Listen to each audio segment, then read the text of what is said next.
King Charles had broken down alone, behind a door no one was permitted to open after receiving a package bearing a handwriting he had not seen in nearly 3 decades. What arrived that morning was not simply a letter. It was Diana's final secret, carried silently to her grave and never once spoken aloud, and it had the quiet power to dismantle every version of their marriage the palace had spent years so carefully constructing. The man who had learned to carry grief like a duty without trembling, without showing it, could no longer hold the weight. But the question that stopped everyone who would later learn what was inside that box was not what Diana had written. It was why she had chosen to send it now, 27 years after she was gone, and what she had known that no one else ever had. Before we go any further, make sure you're subscribed. Stories like this one rarely end where they begin, and what comes next may completely change how you see everything you thought you already knew about this marriage. But that breakdown and the silence that followed it inside those palace walls only makes sense once you understand what Charles actually held in his hands that morning. Because what Diana left behind was not one secret. It was several, arranged in careful order, each one waiting beneath the last.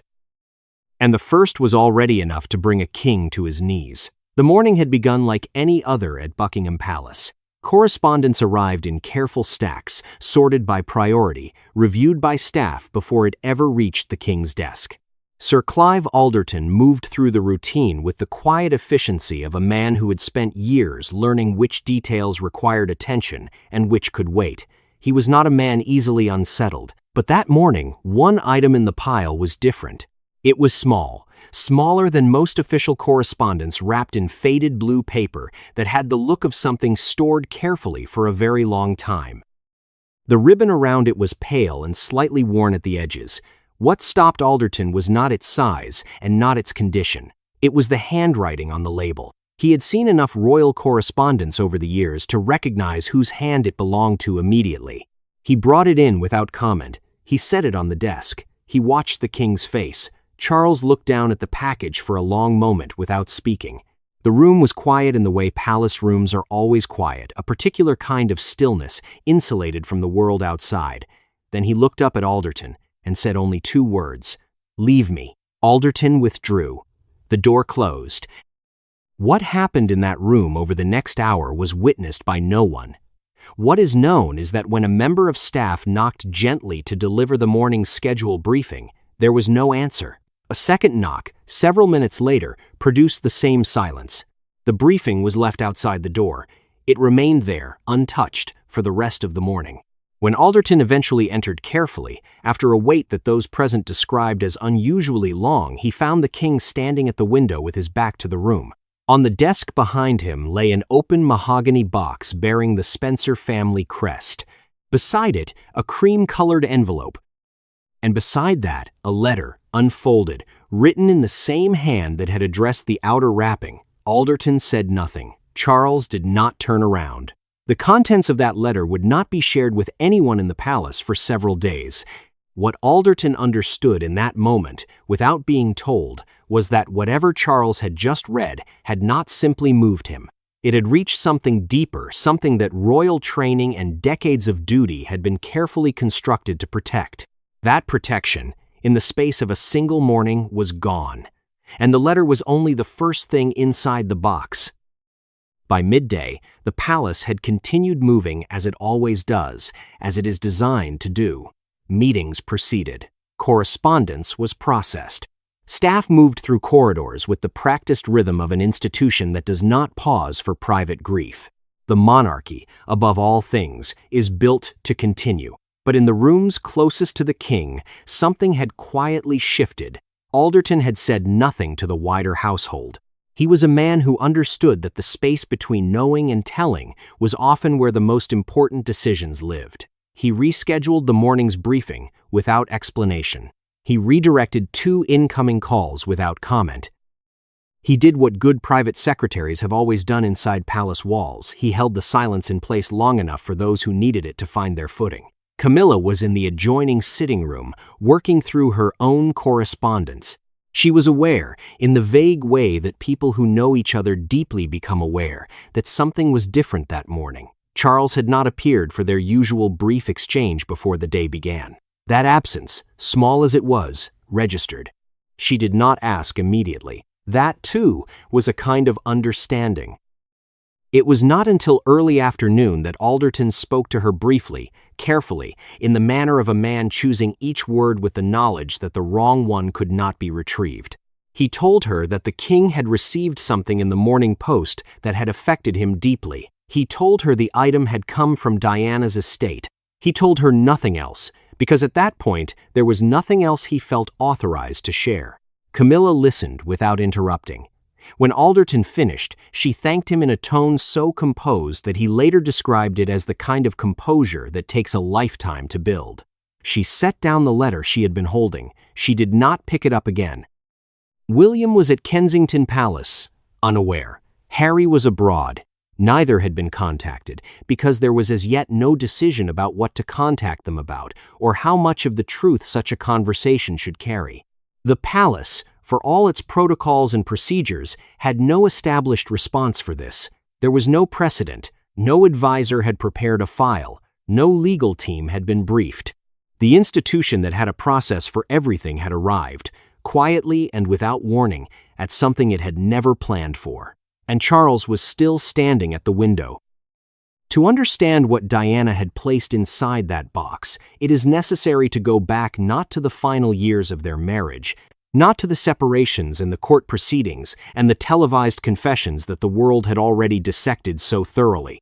It is necessary to go back much further than that, to a winter that passed quietly, officially, without incident, to a period that the palace logged simply as a period of rest. December 1985, Diana had withdrawn from public engagements. The explanation offered to the press was straightforward fatigue, the ordinary demands of a young mother with 2 small children and a relentless public schedule. It was accepted without significant question. The images from that Christmas still exist. Diana at Sandringham, composed, smiling in the way she had learned to smile for cameras, standing beside Charles with the careful distance that had by then become their natural posture around each other. What those images did not show was what had happened in the weeks before them. In the months following Harry's birth, the marriage had entered a particularly cold and airless phase. Charles was distant in the way that men who do not know how to manage emotional complexity often become distant, retreating into duty, into schedule, into the structured certainty of an institution that always provided answers when personal life offered none. Diana, left largely alone with her thoughts and her grief, had found herself navigating something she had told no one about. She had become pregnant. The pregnancy had not been announced. It had not been registered within palace circles. It had not been shared with her ladies-in-waiting, or her mother, or the advisors who managed the careful architecture of her public life. There was one person described only, in the account that would later emerge, as someone who remained close to Diana until the very end, who knew fragments of what had happened. Only fragments. The full truth Diana had kept entirely to herself. The pregnancy had ended in loss. Quietly, without ceremony, in a private clinic some distance from London, visited under arrangements designed to ensure that no record would surface in any place where records were routinely examined. She had gone alone. She had returned alone. And she had stood in front of cameras days later and performed the version of herself the world expected, while carrying something inside her that she would not speak of aloud for the rest of her life. What the public had interpreted as emotional fragility during those months was, in truth, something else entirely. It was mourning, private, unwitnessed, and completely invisible to everyone around her. But what Diana had mourned, and why she had chosen to mourn it alone, was something Charles was only now beginning to understand. Beneath the first letter, held in place by a fold of aged silk lining, was a second envelope, smaller. The handwriting on its face was less composed than the first, faster, as though written under pressure, or in the particular urgency of someone who understood that time was running short and that what needed to be said could no longer wait for the right moment. It was dated the 30th of August, 1997. The night before Paris, Charles read it standing. He did not sit down. Those who have since been made aware of its contents describe it as the kind of writing that does not allow the reader to remain still, not because of its drama, but because of its precision. Diana had not written it in grief. She had written it in clarity. Every sentence was considered. Every word had been chosen by someone who had decided, finally, that the truth mattered more than the protection that silence had always offered. The child she had lost in December of 1985 had not come from an affair. It had been Charles's, their daughter, a girl Diana had carried for nearly 3 months before the loss, a girl she had named privately Elizabeth Rose and buried at Althorpe beneath a small pale stone that bore no dates, no titles, and no explanation. A grave that Charles had never known existed, a name he had never been permitted to hear. She had not told him at the time because she could not. Charles had withdrawn so completely after Harry's birth that Diana had become convinced another child would not bring him back to her. It would only deepen the distance between them into something permanent, irreversible. She had made the decision to carry it alone. To protect him, she wrote, from a grief he did not yet know how to hold. What the world had read as the collapse of a difficult royal marriage during those years was, beneath the surface, something far more human and far more devastating, two people grieving separately, in parallel, for entirely different reasons, neither of them aware of what the other was carrying. Charles set the letter down. In the box, beneath the second envelope, lay a small velvet pouch. Inside it was a white gold locket he had never seen before. He opened it with hands that were no longer steady. On one side, a photograph, the two of them, young before everything. On the other side, an ultrasound image, slightly blurred, unmistakable, a daughter. He had had a daughter, and he had never known her name until now. By the second day, the silence around the king had become its own kind of signal. Inside the palace, silence of a certain quality is never simply the absence of noise. It is information. Staff learn early how to read it, how to distinguish the silence of a man who wishes to think from the silence of a man who has been altered by something he cannot yet name. Those closest to Charles that week described it later as the second kind, a stillness that had weight to it, a quietness that did not invite interruption and did not resolve itself into the ordinary rhythms of the day. Alderton made a decision that experienced private secretaries sometimes must make, not dramatic, not announced, simply necessary. He contacted the king's senior legal counsel through the appropriate internal channel. The communication was brief. It did not specify the nature of the situation.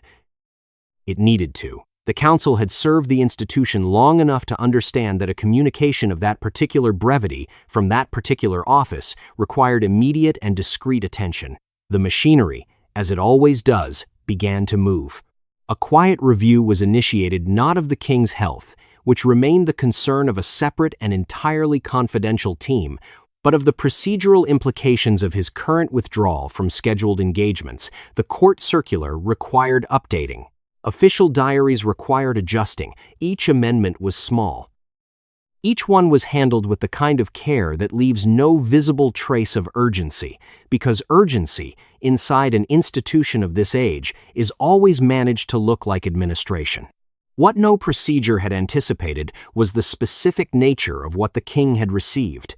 The palace legal team faced a question that had no file, no precedent, and no established protocol to guide it. The existence of Elizabeth Rose, a child of the marriage, unnamed in any official record, buried without palace acknowledgement at a private estate, raised implications that extended beyond personal grief into territory that was both legally and constitutionally without clear resolution. What, if anything, was required to be documented? What, if anything, could remain entirely private? Who, beyond those already aware, had the institutional right to be informed? These questions were not answered quickly. They were not answered that week at all, but they were being asked. And in a place where the asking of certain questions is itself a form of consequence that was already significant, Camilla, meanwhile, had been told only what Alderton had felt able to share. She knew enough to understand that something had changed. She did not yet know how much. That conversation was still ahead of her. There is a particular language that palaces speak when something has gone quietly wrong. It is not spoken in press releases or official statements. It is spoken in adjustments, small, procedural, individually unremarkable, that accumulate into a pattern for those who know how to read them. That pattern began on the third morning. The court circular, published daily as the official record of royal engagements, carried a single-line amendment. His Majesty would not be undertaking scheduled engagements on that date. No reason was given. None was required. The line was 4 words shorter than the standard entry, and to most readers it meant nothing at all. To those inside the household, it meant the situation had not resolved overnight. A garden visit to a children's charitable foundation was quietly redirected to another senior royal. The reassignment was handled through the appropriate secretarial channels, courteous and efficient, accompanied by a note that cited a scheduling conflict. The foundation's director received the news graciously and asked no further questions. That, too, was a kind of institutional fluency, the ability of those on the outside to understand, without being told, that certain questions are better left unasked. At Highgrove, preparations were made for an unannounced arrival. The household there operated on shorter notice than the palace, accustomed to the king's preference for its quieter atmosphere during periods that required something the palace could not easily provide, privacy of a genuine rather than a managed kind. Staff were informed only that the king would be arriving without his full household team. That detail alone communicated more than any briefing note could have. From Kensington Palace, flowers arrived. William had sent them without knowing precisely why his father had requested a moment of connection, only that the request had come through in a tone that made him respond immediately and without question. He would later describe that instinct as one of the clearest he had ever followed. Camilla's morning engagement, a visit to a foundation she had supported for many years, was cancelled without public explanation. She had made the decision herself, quietly, before anyone suggested it. She was seen that afternoon walking alone in the palace garden, which was unusual enough that a member of staff noted it later not as cause for concern but as something that remained in the memory without a clear reason why. Each of these details, taken alone, signified very little. Taken together, they described a man in the process of being undone by something the institution around him had no language for, and a palace doing what palaces have always done when the personal and the procedural collide without warning. It continued, and one envelope, still unopened inside the mahogany box, was waiting. Highgrove in late afternoon has a particular quality that those who have spent time there often struggle to describe precisely. It is not simply quietness. The palace is quiet too, in its managed, insulated way. It is something closer to stillness that has not been arranged. The garden holds light differently at that hour. The walled sections, in particular, carry a quality of enclosure that has nothing institutional about it. It is simply a place where the architecture of duty falls away, and what remains is whatever the person inside it actually is. Charles had chosen this place deliberately. Camilla arrived without her usual attendants. That choice, too, was deliberate.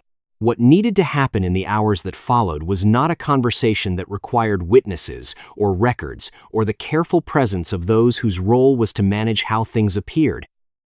It required only 2 people who had known each other long enough to have moved beyond the language of performance into something more honest and considerably more difficult. Charles told her about Elizabeth Rose. He did not read from the letter. He had spent enough time with its words by then that they had become his own, absorbed into the part of him that was no longer the king or the heir to a centuries-old institution, or the man the world had spent decades forming opinions about. He spoke as someone who had discovered, far too late, the dimensions of a grief he had never been permitted to share in, and who was now attempting to give it shape in the presence of the one person he trusted to receive it without flinching. Camilla listened. Those who know her describe this as one of her defining qualities, not the composure, which is visible and therefore easy to mistake for distance, but the quality of attention beneath it. She is a woman who listens in a way that makes the speaker feel that what they are saying is being genuinely received rather than simply processed. In that garden, in that particular light, Charles needed that quality more than he had perhaps ever needed anything she had given him before. What she said in response has not been recorded. The conversation at Highgrove exists only in its aftermath, in the way both of them moved through the days that followed, in the small and telling adjustments that those closest to them quietly observed. What is known is that she did not leave quickly, that the afternoon became evening before either of them returned inside, and that when a member of the household staff later passed through that part of the garden, the only evidence that anyone had been there was two chairs, side by side, still facing the last of the light. The institutional decision had not changed. Nothing official had been reversed or altered, but something between them had shifted, not broken, not resolved, but moved into new and uncharted territory that neither of them had expected to be navigating at this point in their lives together. And the story, which had until now remained entirely within the walls of private life, was about to find its way out. Stories of this kind do not escape palace walls through carelessness. They escape through the accumulated pressure of too many people carrying too much weight in too much silence. At a certain point, the silence itself becomes the signal, and those whose profession is the reading of such signals begin to move. The first indication came through a royal correspondent at one of the major British dailies.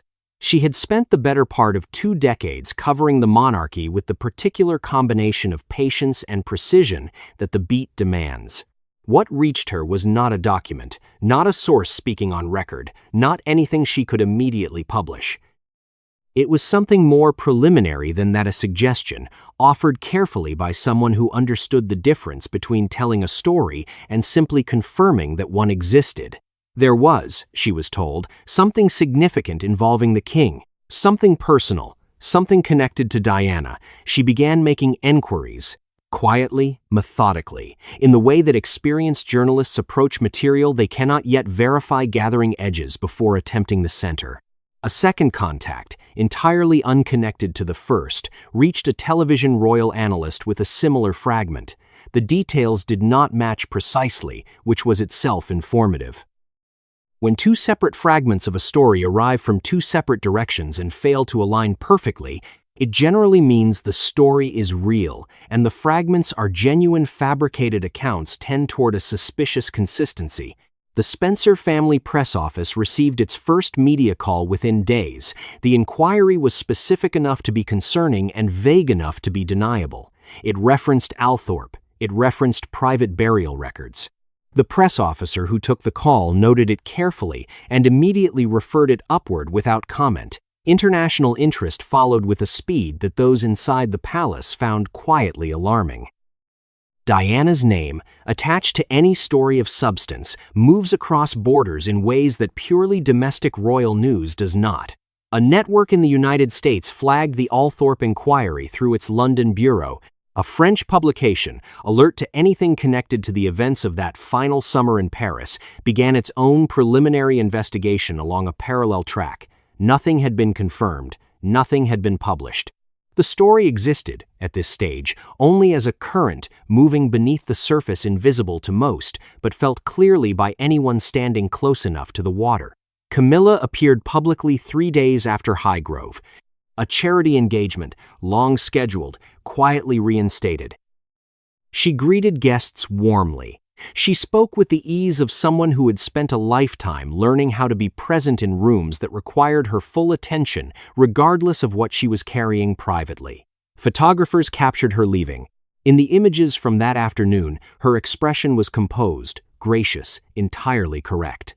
Only her eyes suggested that somewhere beneath the surface, something had not yet found its resting place. The visit was not on the court circular. There was no press notice, no advance briefing, no coordinated arrival designed for the consumption of cameras waiting at a gate. The arrangements had been made through the Spencer estate office in the manner of something that needed to happen rather than something that needed to be seen quietly, efficiently, with the kind of mutual understanding that requires very few words when the people involved already know what the occasion is for. Charles arrived with a smaller security detail than any public engagement would have permitted. The reduction was deliberate. There are moments that the presence of too many people makes impossible, and this was one of them.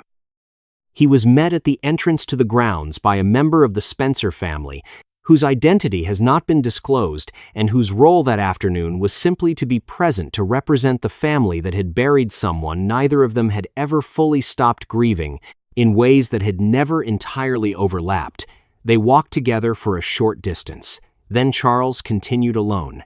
The path he took did not lead to the island in the ornamental lake, where Diana's grave has become one of the most quietly visited places in the English countryside. It led instead to a different part of the grounds, a walled section, partially shaded, removed from the main garden in the way that spaces set aside for private purposes tend to be removed, not hidden. Simply separate, belonging to a different register of the estate's life than the one that receives visitors and holds commemorations. There was a small, pale stone, no dates, no title, no inscription that would mean anything to someone who did not already know what it marked. 2 words only, carved with the simplicity of something chosen by a person who understood that the most precise language is sometimes the shortest. Charles stood before it for a long time. He reached into his coat and removed something small, an item that those who later pieced together the afternoon's account understood, without it ever being confirmed, to be the locket from Diana's box. He placed it at the base of the stone with the careful deliberateness of a gesture that has been considered for a very long time before being made. He did not speak, he did not kneel. He simply stood, in the way that people stand when they are finally in the presence of something they were not given the chance to say goodbye to properly, and are attempting across an impossible distance of years to say it now. Then he turned. He walked back the way he had come. He did not look behind him.